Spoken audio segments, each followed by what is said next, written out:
What's good, y'all? It's your boy Spidacrazy8, man. We back talking crazy. And I got the living legend, Lil Wyte, man. What's up, baby? How you doing? I'm doing really good, man. So, is this your first time in Bentonville, Arkansas? I think it is. No, I mean, I've came to Rogers and Fayetteville, but I think it's the first time I've actually did a show in Bentonville, yeah. Okay. So, how's Arkansas treating you? Oh, Arkansas, next door neighbors to Tennessee, baby. Y'all always treat me nice. Talk to me nice. We know you've done a lot of big things in music, man. What would you say the biggest accomplishment you had in music? Whoa. Damn, man. I'm gonna have to go on and keep it 100. I think my biggest accomplishment so far in music was recognizing Jelly Roll's talent. Oh, really? Hey, that's a clip right there. Well, I mean, it's not, everybody knows, it's not nothing hidden. Looking at where he's at right now and all the stuff he's got going on, one of the biggest things I ever did was said, yo, Jelly Roll's the GOAT. And a lot of motherfuckers doubted me.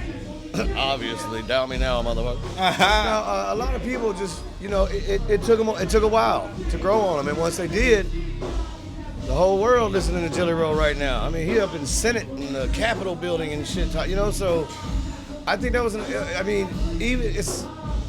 I would call that an accomplishment, man. Like it's, sobriety, fuck the bullshit. Sobriety, that's my biggest accomplishment. Pop your shit, bro.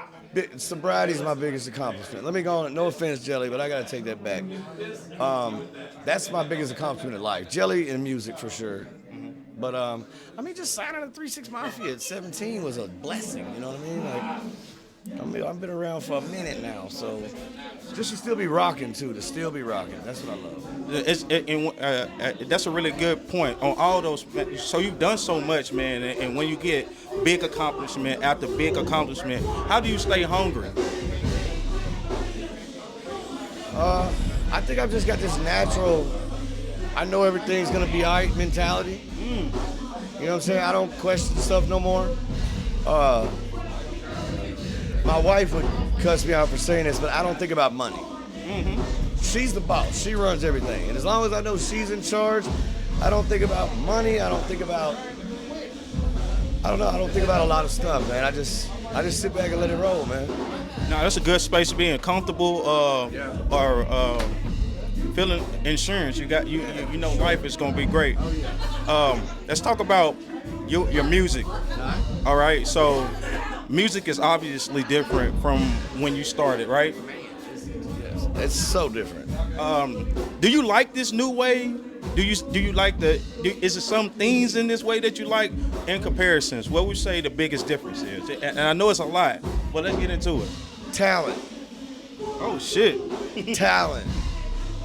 See, the problem is too many people have computers and iPhones and stuff that they can make music on, and they don't have their homeboy beside them that goes, hey man, that was garbage. Well, see, I was a white boy in an all-black neighborhood in the back of North Memphis, and if I spit a whack verse, one of my homies was like, nah, bro, that ain't it. These new rappers just put out whatever they want, and they don't have somebody critiquing it before it leaves the studio. Right. Like where we would, I think 3-6 Mafia days, it'd be 15 of us in the studio. It'd be the whole camp sometimes in there. Right. And homies and friends and females and party animals. And so like even, 3-6 was definitely ahead of their time when it came to like, they would do listening parties at the studio. And then they'd give everybody a piece of paper, write down your critiques. And whatever they wrote down, and Paul and Juicy agreed, they would go in the studio right then and fix it and be like, well, does this sound better now? And the folks were like, yeah, I like that. Oh, that's nice. So that's something that people don't do no more. They don't get critiqued before it leaves the fucking studio. Talent is lacking. But there is some good artists out there. I'm not saying that. Right. But yeah. Well, and it's a lot of different things that I heard about you since I've been following you. My homeboy Darren Sewell in Fayetteville talks about you and how big you are to him. It's this one thing that I heard about you that I thought was really dope. They called you the dot connector, and that you link a lot of people together. Do you? I like it though. And they were saying like just like I'm gonna say back to a reference that you talked about discovering Jelly Roll, and it's like so. Let me re-say that. I didn't discover Jelly Roll. Okay. I heard what was there, and I connected the dots and put him in the room with 3 6 Mafia. And yeah, you're right. Yeah. Jelly would have been the greatest of all time, whether I came along or not. The timing is everything, Right. and it's not what you know, it's who you know. Right. And, Paula and Juicy was able to show me shit at such a young age. I watched how they moved. I watched how everybody moved. You know, I've been around some superstars that were just so up their own ass. It's like I get it, but I'm still one of them 3 6 Mafia young white fans. I was a young white boy in Memphis that never suspected this shit would ever happen. Watching Paul and Juicy move for, you know, like 3 years before my album came out. They kind of like took me on the road, and I was a roadie, and you know, I worked my way up the ladder. Right. And I wanted to. I wanted to show to them, like, look, dude, I never thought this shit would ever happen in a million years, and here we are, so I'm gonna give him all. You know, I call Paul Pops. My dad passed away in 2008, and you know, when my dad passed, he was like, yo, whatever you need, I'm here. And he's kept his word, you know what I mean? So shout out to DJ Paul, man. And Juicy like Uncle Juice. I mean, my mom just passed away this week. So one of the first phone calls I got was Juicy, and you know, those things matter. Juice just lost his mom not too long ago. So we're all in like this weird headspace together. Right. And I think it's that age we're at too, you know, our older folks, they're gonna die. That's what happens, you know? Right.